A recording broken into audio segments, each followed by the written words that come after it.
Let's really think about it. When you see people saying, "Oh, they've been laid off their job," you don't really see security professionals. I've never seen it. Yeah, you rarely. If you do see it, it's probably something else going on with that. But you never see that, and it's overall like we have to protect the company. Like if you get rid of our team, like that means you don't care about the data, you don't care about none of that, and that's gonna cost you more money in the back end versus keeping us. So it's a need. It's a necessity. So we've discussed a lot of different roles here at Tech as a New Black. We've had the opportunity to interview a variety of different guests in different fields. One field that is of grave importance is cybersecurity. So there are a lot of different misconceptions about cybersecurity, like, okay, what actually does cybersecurity do? What type of importance does it have in the tech industry? Well, we have a guest today that isn't just in cybersecurity. They're actually a senior level in cybersecurity.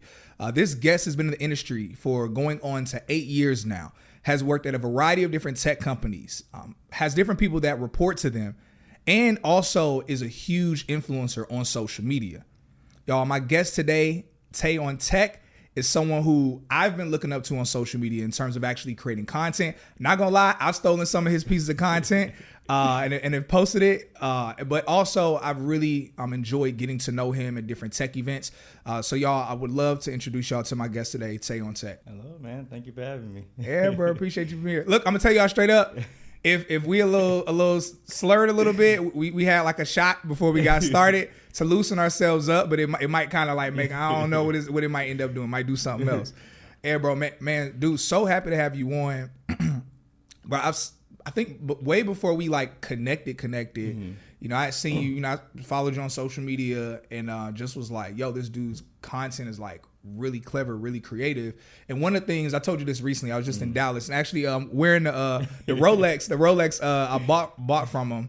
But I was when I was in Dallas, I was telling you how you're not just like the type of influencer like myself, where most of my content is more geared towards just comedy, you know, salary, things like that.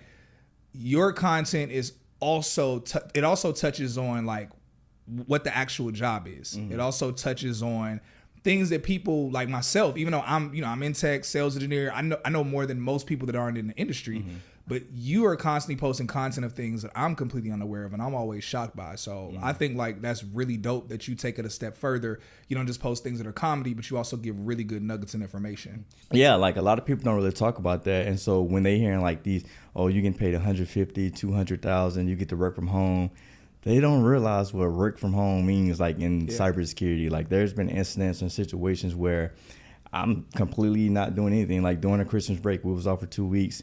We had an incident, something came up.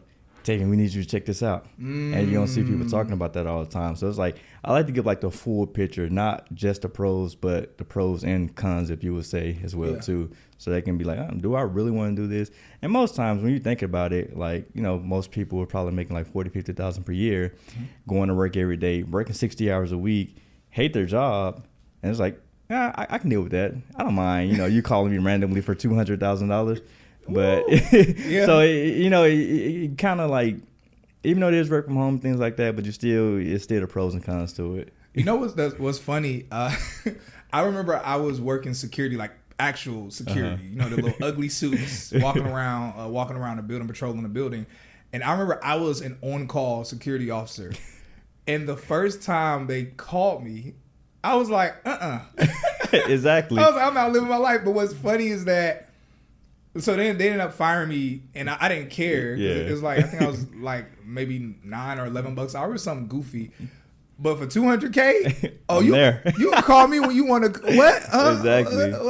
I'm there. Exactly. And people think it's just work from home. Oh, it's work from home. Yeah, but you work. But it's flexible. Yeah, realistically, I'm not gonna lie. I probably realistically work like 4 or 5 hours a day. But the stuff I'm doing is like, it's more researching, trying to figure out certain things. Like a lot of my job is me researching like a lot of different things and making sure that, you know, we're protected from the things I'm researching from. So that's basically what it is. But like when people get into cybersecurity, Typically, like as an entry level role, like SOC analyst, information security analyst, they're typically like the front liners. Like they're monitoring the screens. They're trying to make sure that nothing's really going on. They don't really have that responsibility as like an engineer. Yeah. Where they're more. So they're SOC analysts. Yeah. So could we? All right. So we want to pause Okay. real quick because I already know because I got beat up before. I had someone on here who had done cybersecurity. And when we looked at the YouTube comments, we had talked about a bunch of different things, but everybody was like, what do they actually do? Which I know is what you're jumping into. So just to ask, so everyone who's viewing, who's listening, at least hears the question and understands what we're talking about. So what is cybersecurity? Can you explain for us what cybersecurity is in terms of the like, is it a job or is it like an entire like sub industry? Like, what is it? So at the basic term, cybersecurity is there to protect the company and protect the data. Okay. Like that's at the end of the day, that is the goal of cybersecurity. Yeah. That's why you have cybersecurity teams, information security teams. You're protecting the company, you're protecting the data that it has. Because if that leaks out, you got to think about it. Like LastPass, they just had a breach. Yeah, I just saw that. And you see a lot of people like, well, I don't really trust them with my data, so they have your passwords, your bank information, your social media, so they have all this information. So if you can't protect my data, why would I do business with you? Yeah, and that's crazy that they are actually they're security. Exactly. Like they Exactly. are security. So it's like, dang, even the security company got hacked. Exactly. So even right now, we're looking to leave them. So you just imagine like how many customers that are leaving them because they can't protect passwords. And so you got to think about that too. Like, say for instance, everybody's gonna favorite shop with Amazon, but just imagine like you hear a huge data breach. It's like, y'all have my credit card information and all this. I don't feel safe shopping here. Yeah. So that's where you got to think about stuff like that whenever cybersecurity. Like, and that's the thing. A lot of companies don't really like. It feel like a nuisance to them. Like, oh my God, I got to do this. Like, I have to do this. And instead of people start thinking about cybersecurity like that, I feel like they should start thinking of like security as a feature. Mm-hmm. And Apple is like one of the only companies that really do that. Like, they don't like with their encryptions. Like like they're like a fortress. You can't really do anything Apple with it. does not play that. And so I feel like a lot of companies should start looking at like security that way. Like this should be a feature versus like this is something I have to do. That's real. So curious, kind of take like a little quick tangent because you said something. So when a company is hacked, like, and let's say they have like cybersecurity people on their team, and I know they're again different names and different roles. But let's say they have cybersecurity people there. Does the cybersecurity people get in trouble? Like, is it like, yo, y'all are the ones that's supposed to make sure this ain't happen, and it happened? Yeah. So I've never really been in a situation like that. So I mean, typically I know like Uber when they just got hacked. Like they started looking for like an entire new like security engineers and stuff like that. So I don't know. Typically, if you get fired, like they were thinking about getting rid of theirs and getting some other ones. No, I don't think they was getting rid of. I think it's just adding to them because most of the time, like there's two type of companies. There's companies that's been hacked, and there's companies that don't know they've been hacked. Dang. It's not about like when. I mean, like when or if, it's when. Like eventually something's going to happen. Whether it's like they stole data or not. It happens. So basically every company at some point gets hacked. Yeah. If they're around long enough, they're going to get hacked. Woo! It's just whether or not if you catch it. Man. So, all right, you give me hype. All right. So what are some of the different roles in cybersecurity? So the role that you see like a lot of people saying like they want to get into cybersecurity is typically the SOC analyst, what you're saying. And the thing about cybersecurity, like, analyst roles, they typically all do the same thing. They'll try to say threat analyst, information security analyst, cybersecurity analyst, SOC analyst, but at the end of the day, they're doing the same thing. Some company, depending on the company you're at, you're probably doing way more work. You're probably only monitoring. And whenever you, as a SOC analyst, you're typically the guy that's right there on the screen. You're like, oh, there's an alert. Let me investigate it and write a report. So basically, just like a police report, like whenever police go out for an incident or something, they witness it, they write their police report, put it in. That's basically what you're doing as a SOC analyst. So that's why I try to tell people. That's typically the easier role to get into. Yeah. But because cybersecurity, it covers so many different domains. Like you got to think about cybersecurity. You have to know networking. You have to know a little bit of sysadmin, a little bit cloud now. So it's like you have to know a ton of different things just to get this one role. Yeah.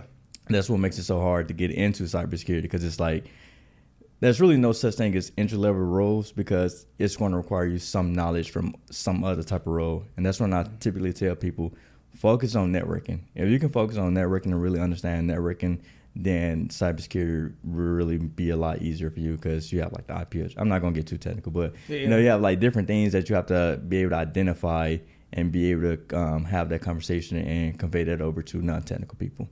Bro, man, cybersecurity is such a dope industry. Like, I think the only other fields in tech that I would be like, aside from being a sales engineer, man, I've always said product management. I like what they do. That space is dope. And then, man, definitely like cybersecurity, because it's just I've grown more like of an affinity for it, like over time, where I'm like, yo, that industry is really dope. Yeah. And I mean, when I was hanging with you in Dallas recently, you and your homeboy were arguing. Bro, that argument was so, bro, my DMs blew up. So many people were asking me who won. I'm like, bro, it's the next day. They haven't done it yet. So for those of y'all who are watching and listening, so you are a blue teamer. Yeah, blue teamer. He's a red teamer, and your homeboy's a red teamer. So what is a blue teamer and what is a red teamer? So a blue teamer is the person that protects the company. Like, I'm the one tasked with creating certain like configuration or threat detections to stop people from hacking the company. Like, say for instance, if someone is trying to steal something, then I'm tasked with that. A red teamer, that's the hacker. So whenever you hear someone say, oh, hackers and stuff like that, it's typically a red teamer. Why would a tech company hire a hacker? Or why do they have hackers at their company? Yeah, no, so for the same reason why, did you have blue team? Like, my thing is, like, they want to make sure that they're actually able to be protected if a real world like event happened. Like, say for instance, and people typically get red teamers and penetration testers mixed up, and they essentially do the same thing. I'm like, wait, hold up now. Yeah, so a pen tester is someone who's hired externally, and they have like a scope of things that they can do. So it's like, hey, you can touch this application, don't touch this one, don't go this far. A lot of times, they can get arrested sometimes, like trying to like, it doesn't happen all the time, but if you're not really like, but they're like, hey, this is the scope, I'm allowed to do this. They call the company, okay, let them out, whatever. And then a red teamer, they actually like emulate an attack from like a real world like actor. So there's like this big hacking group and they target certain companies and do certain attacks. A red teamer is going to go in the environment and act like they're them. Yeah. And there's no scope, there's no limitation. You do whatever you want to do to get to what you need to do. And so it's almost like sparring. Yeah. It's like, hey, but it's like a sparring before like an actual boxing match where it's like, no, like we're really fighting. Like it feels like a fight. I'm really fighting you as if I'm the person that you're about to fight. And it's just like real preparation to see like what your weaknesses are. So that way you can like see what things you need to work on. Yeah. And that's a purple team. The combination of two. They do exercises. So there's a red, a blue, and a purple. And the purple is they're the pin. They're the combination of both. So it's basically you run an exercise to make sure that we are protected by this. So it's essentially they're separated, but when you're working together to do both, then it's a purple team. So you and your homeboy, y'all are arguing about if he could breach, like I'm assuming it was like just some software or some platform. Yeah. But he was saying that he could breach whatever it is that you would be defending. Yeah. Him being a red teamer, you being a blue teamer. Yeah. And y'all put some, what was it, money? Y'all put it was like 10 racks. Yeah, y'all put $10,000 on the line to see if he could breach that, bro. My DMs blew up. People were so engaged by that. Nah, we do that all the time. Like we always get into those arguments. But it's fun though. Have y'all had the conversation? No, we haven't done yet. So we're actually trying to set that up and stream it. Oh, so bro, that'd be crazy. Yeah. So he's gonna have his people, and I'm gonna get my people. And we're trying to set it up. So he's gonna get his red team. Yeah, so we're actually trying to set it up. Like we actually, it's actually two people that I want to reach out to. Day is one of them. You should actually hit Day up. He's a great guy. Is he like a guest or something? Or just either way. Yeah, okay, he's a great guy. But he's a cloud engineer, but he's like a detection engineer. But I'm hitting up my two people, and we're gonna try to get together and actually try to stream it. I feel like it'd be some great content. That'd be some amazing content. Yeah, bro, that'd be really insane. It's like a tech version, new age Bloods and Crips. Yeah. So that's super good. So, All right. So how did you become a security engineer? Man, so the thing is, I originally went to school like I thought I was gonna be a politician. Mm-hmm. So I went to political science. I changed my degree like twice, political science, and then I just did was like business marketing. And I was never going to class business marketing. I had like a 0.9 GPA my first semester. Dang. Like the second semester, I had like a 1.8 or something like that. And it wasn't because like I couldn't do the work. I just never showed bro, class. You smart. Yeah, it was just like it was boring. And so I was like, man, like I've always been good with computers. I've always been good with stuff like that. So I looked into software engineering. I did computer science for a little bit. I was like, yeah, I hate this. And I had to take my first intro to cybersecurity class, and my teacher was telling us you can get paid to hack. And I was like, well, man, BS. Yeah. Like, nah, bro. And so as I started just looking into it, I was like, man, like this is a real thing. Like you making money, like bro, like my internships, I was making like $40 an hour. Like for internship, getting like my sign-on bonus, like the biggest sign-on bonus I had as an intern was like $15,000, and so yeah, a $15,000 sign-on bonus for an internship, yes. Bro, so, that's crazy. So while everybody else in college, you was getting money. I'm good, like I'm buying red bottoms, I'm the Louis Vuitton, like I'm doing all that, and people like, what the fuck is this? I'm like, it's my internship. They think you hustling. Yeah, like my intern, like bro, I was like. I'm not gonna lie, and I was also working as a contractor for a Linux engineer too. Mm-hmm. So I would have like my contract job, and I was also have my internship, mm-hmm. and like my internships was only like a couple of days per week, and so I'm able to do that, and it was work from home as a Linux engineer. So like since college, I've been making probably at least 60,000-70,000 a year. Man. So it's like I'm in college, like you gotta think about like, bro, you was in college making more money. Oh man, that's like middle management, yeah, like a corporate company. That's crazy. So I have been making like decent money, and at the time, like because I had so many internships, like my experience, like whenever I came out, I said I'm not taking an entry level or like a college like type role, because typically when companies try to bring you in, they try to bring you in like in a college program where it's like, oh, the fast track you do. I'm like, no, I'm not doing that, because I know if I come in, I can make immediate impact. Like in my internships, like I had immediate impact within like my last 2-3 internships, because like I had that experience. So when I came out, I was like, I'm making no less. Like I'm already making like 60-70 now. I'm not taking no less than like 100. Yeah. And so I think I had like 4 or 5 like offers coming out, and I was pinning them against each other, and like, hey, whoever. Yeah. So basically, you was like, and you was telling one company, hey, they're offering this. Yeah, that's exactly what I was doing. Because like my first offer coming out was like 80, 85, like, and I was like, nah, like, and it was the crazy thing about it, because it was a specific company I was working with. I had like 9 interviews. I interviewed with like 4 different teams, and they all wanted me. And so like I was pinning teams against teams to give me the best offer. That's how you do it. Dang, man. That's why. So that's how you basically got into the industry. Yeah.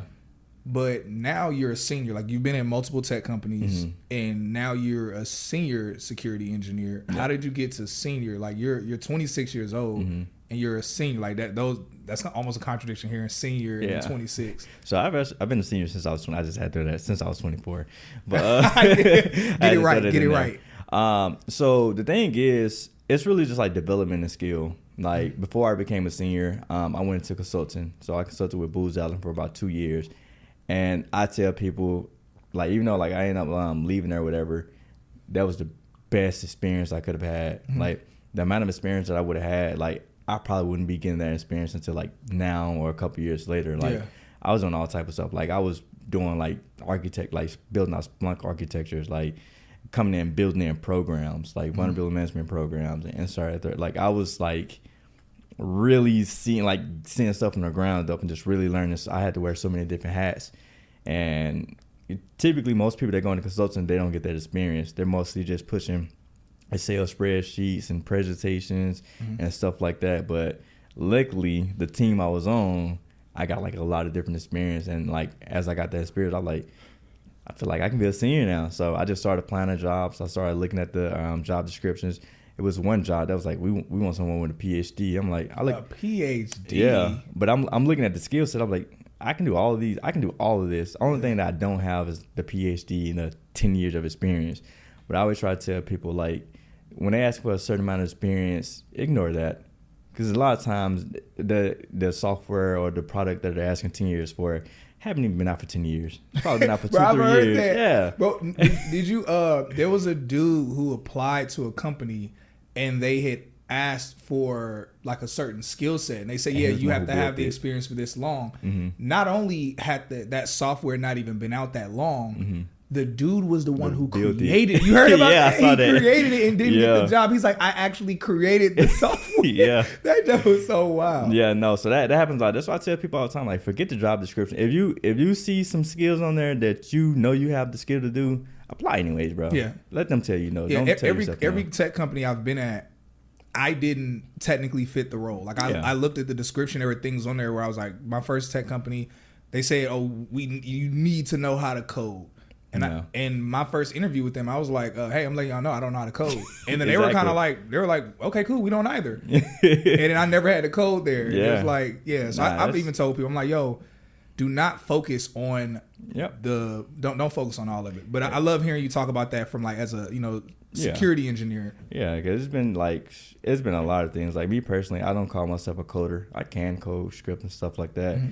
But like it was come to a lot of job interviews, like I had to say coding test, and I tell them straight up, I was like, I'm not a coder. Like I'm a scripter. Like I do just enough to make my job easier. Like I code to make my job easier. I don't code to make everybody else's job easier. So, and I was like, okay, cool. Like as long as you get like efficient enough to automate certain tasks and things like that, that's fine.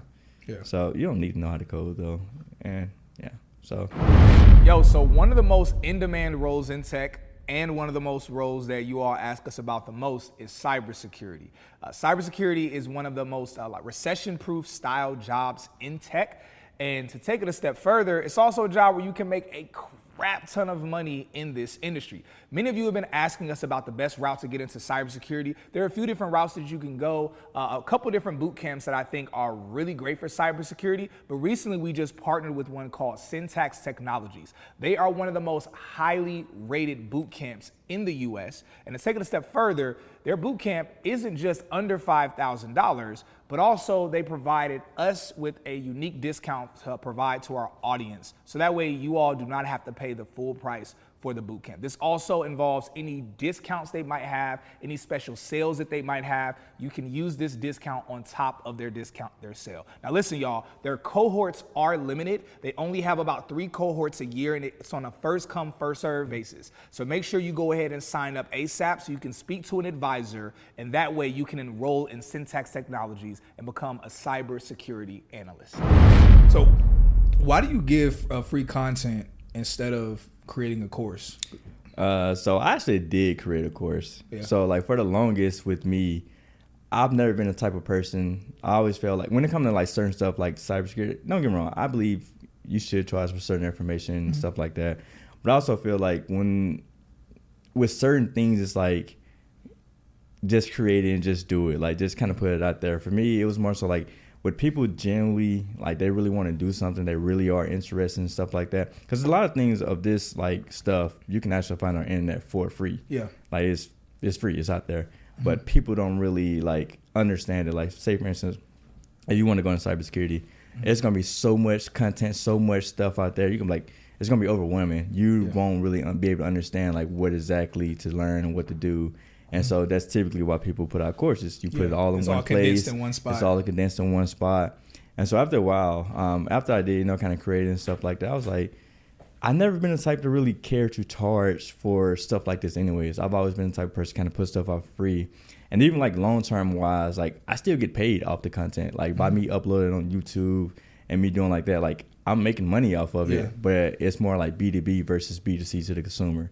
So it feel like it lasts long because you got to think about it like, oh, like when stuff is out there for free, people going to tell their friends going to tell their friends, they're going to do this.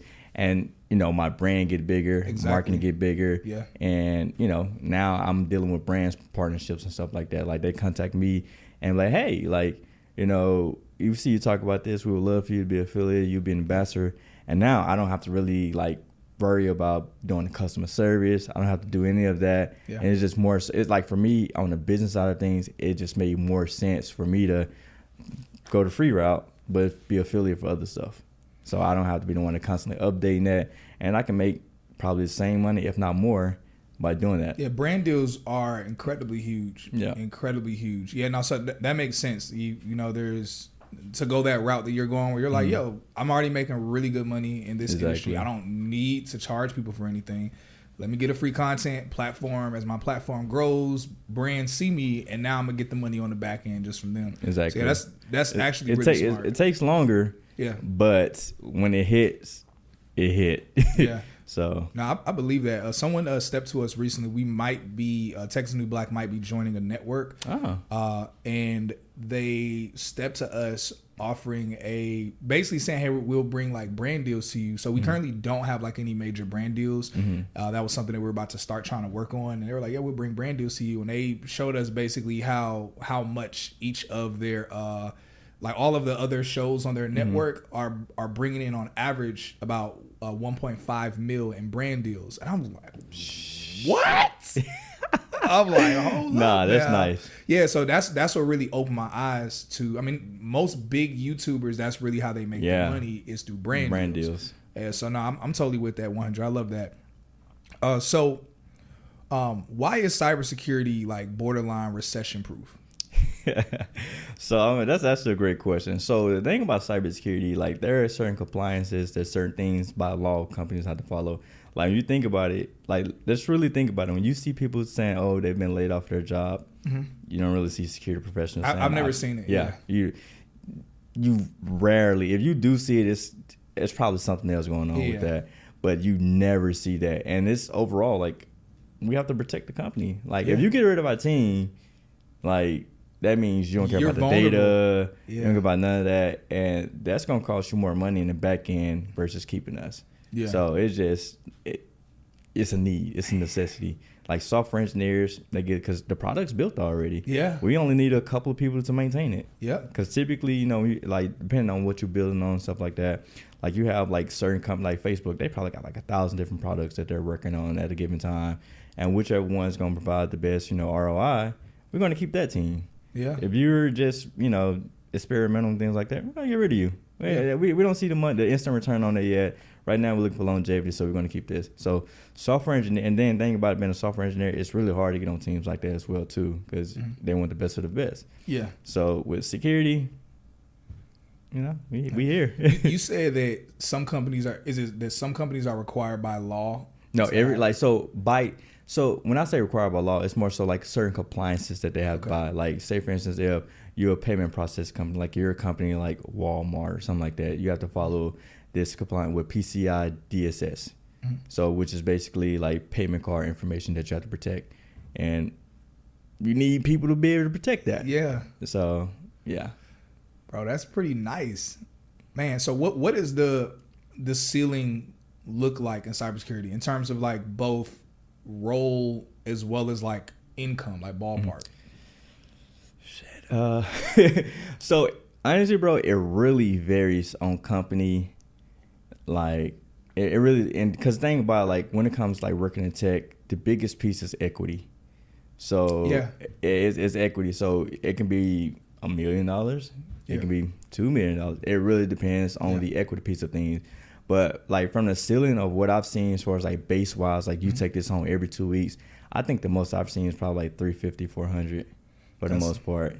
That's really good. A lot of the money come from like sign on bonuses, performance bonuses, equity. I know current the company I was at before the company I was at right now, I was making like $350,000. So like my base was like, my base was like 165, 170. And my equity was like crazy. So when you say base, so you had mentioned a performance bonus.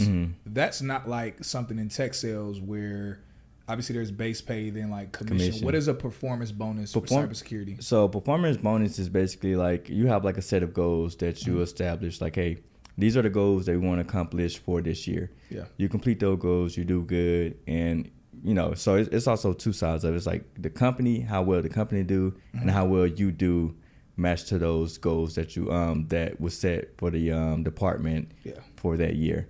You hit them, you do good. Like I've had performance bonus as much as like $40,000. Whoa! So yeah, that's and also it depends on the company as well too. Yeah.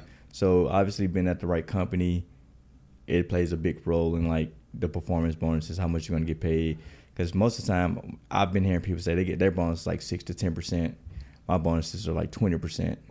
Plus, like you get like a magnifier, like depending on how well. Like if you overachieve, now you get 150% of that typically 20 bonus. So you kind of add it all together. Dang. So yeah, it's definitely you can definitely get $40,000-$50,000 bonuses depending on where you at. I don't know if you know Shanae. Her name's a recruiter cousin on LinkedIn and on Instagram. She's a really popular recruiter for Microsoft. Mm-hmm. But she actually recently was talking to me about what you were just kind of talking about, like total comp, like saying like, yo, people should focus more on total comp and not just on what the salary is, you know, whether that's equity in the company, like performance bonus, and just like other things that are in there. And so I love the fact that you brought that up, because that's something I do want people to hear like more about, to understand. Because again, that's something that I recently was like, dang, that is true.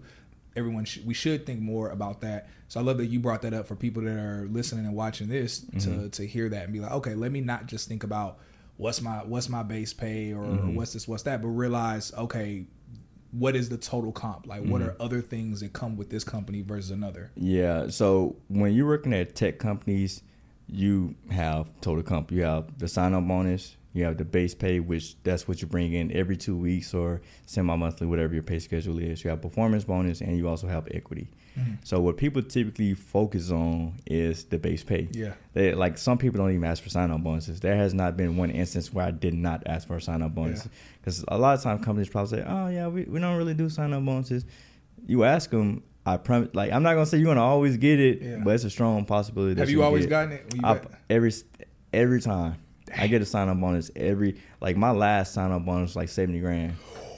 So, whoa. And that's when I bought my Porsche. So, hold up now. Yeah. 70 stacks.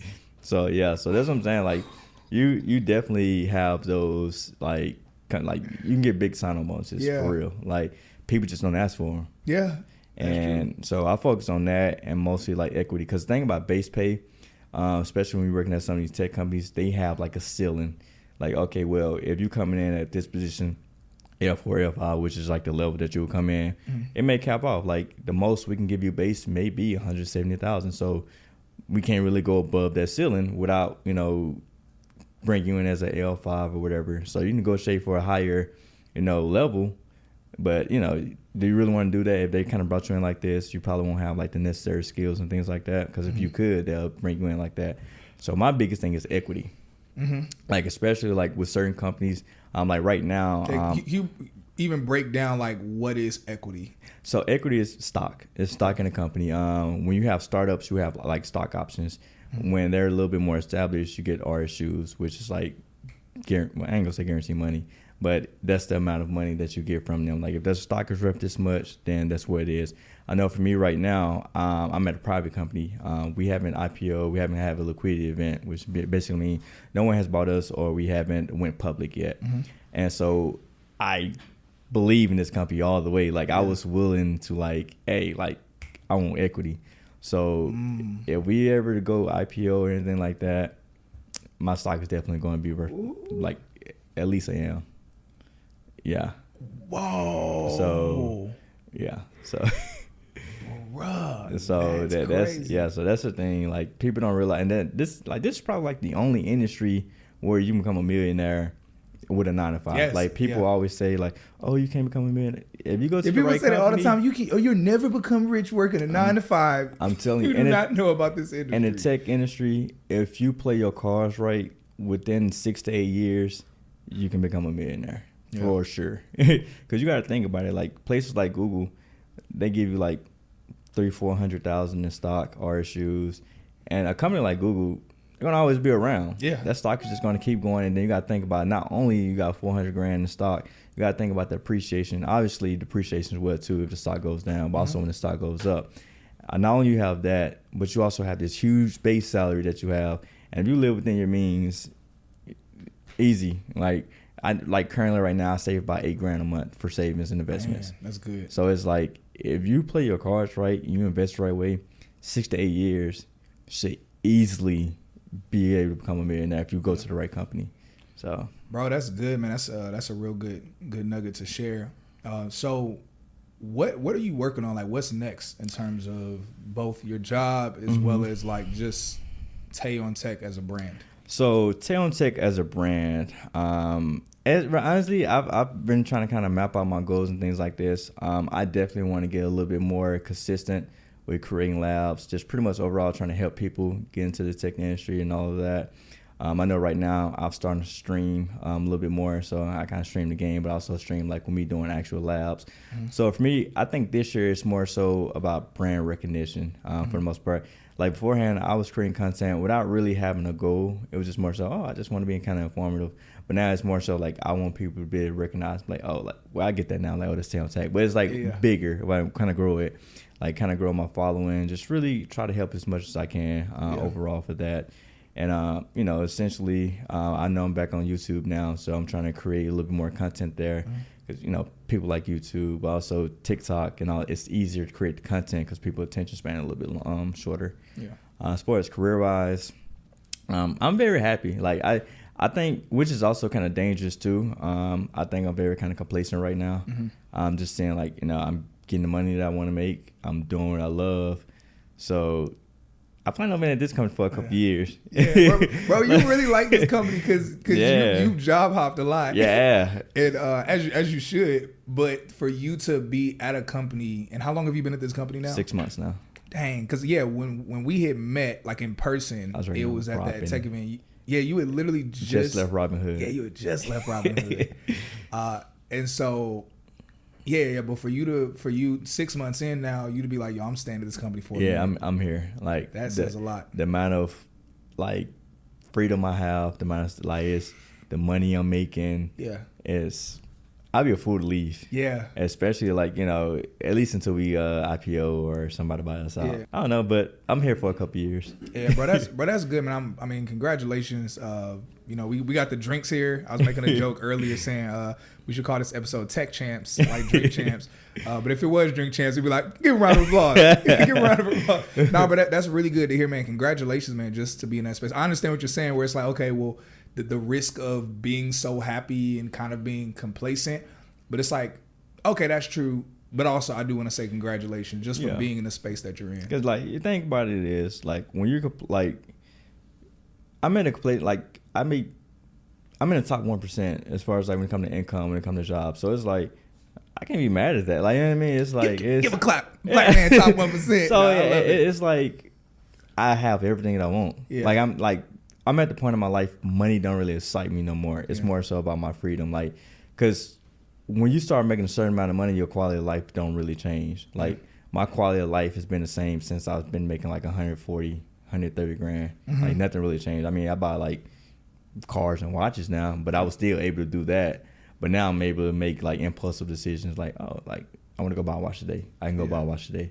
So it makes me more impulsive than anything. No, I love that. I think when kind of that same number you mentioned, when I was kind of around like 120, 130K, that was when I kind of got really depressed.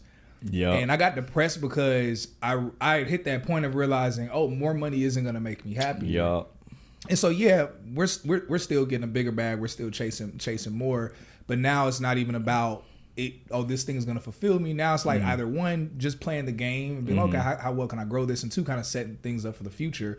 But maybe this kind of goes to the aspect of you not really caring to have a course, but you just kind of giving the game away for free. I think the thing for me that's become the most fulfilling is legit just helping people. Yeah. Whether it's helping see them get in this industry or just helping people in life. The money gonna come. Yeah. Like the money, like, cause you gotta think about it. Like whenever you have like a stamp on your name in like said community, tech community and things like that, you get way more awareness. Like you're speaking at events like Afro Tech, like Render ATL. Like that's a great conference stuff, by the way.